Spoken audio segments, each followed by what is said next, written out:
all policies in India are on paper fantastic. And the reason why they're fantastic is because the 15 sports secretaries before have all used their time to go on a trip either to Cuba or to Britain or to America or to Australia and Italy and you name it, and they've probably been to every country, and they've done a major cut, copy, paste job and made this wonderful sports policy, which sounds great on paper. We are the only nation who employs every junior from the junior level. If you're a national or state level athlete, you're absorbed within some government organization where you don't have to work, you get paid, and you just have to train.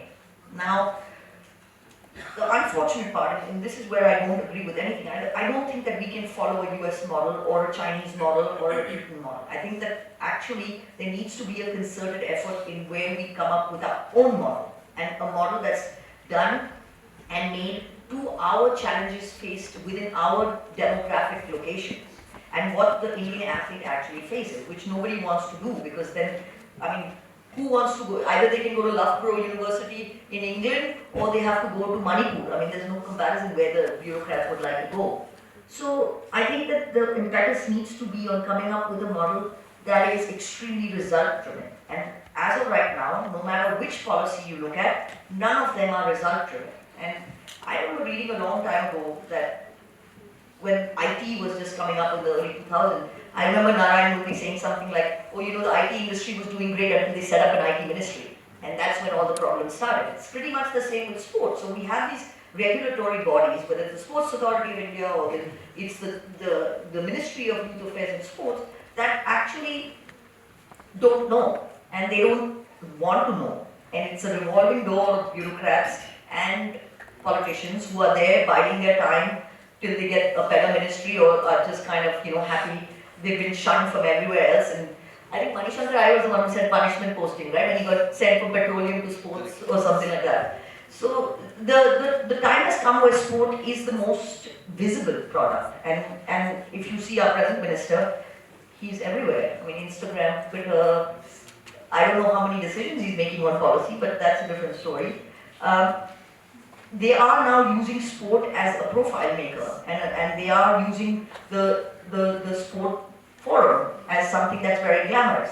That being said, it needs to kind of inculcate a change where the stakeholders are brought on the table and can work together, which is not happening. I mean, if we look at every government organization in India, it's all government things are run shabbily and are not result oriented at all, because you're employed, you can never be fired. Whether you look at Air India or you look at the railways or you look at any government organization, it's not quality driven. And that is what's different than everywhere else in the world. Everywhere else in the world, people with less money, they have less opportunity, they have less infrastructure, but they are bound by results. And I think it was after the London Games, the Belarusian minister, the sports minister, resigned because he was supposed to be targeted to win 20 medals and only won 9.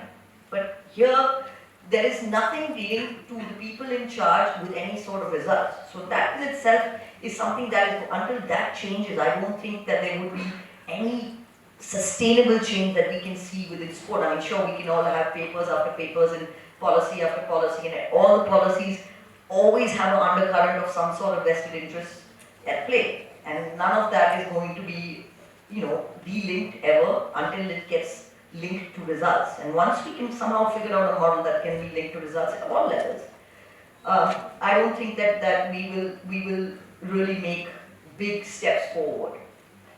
The other interesting thing that I think that is from a policy level that has never been linked is using sport for societal change. And I think that is the next big step that needs to happen in terms of any sport. And world over, people are using sport for crime, and you can use sport for drugs. I mean, the UN has different programs where they use the sport to reabsorb, you know, convicted criminals into combat sports like boxing and wrestling.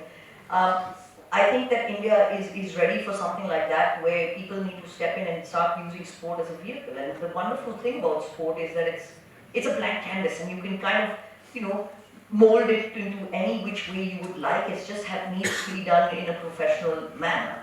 So I'm hoping that, I mean, the last 20 years have been an interesting, and I don't want to be so pessimistic in the sense that a lot of good things have come out of it. I think the Indian athletes are now, I mean, from an elite perspective, going to Olympics, we're trying to win medals. I think that culture change has happened. I think that, I mean, I know when Hakeem and me went, we were just happy to go. I didn't even want to win a medal. I said, okay, I'm going to go to Sydney, I'm going to spend the whole 14 days and I'm going to go. So that mindset has changed, and that takes a lot, I mean, it takes a lot of time for that to happen, and that has happened. However, I think that we need to stop assessing sport as the amount of Olympic medals you win, because that is not the benchmark of sport.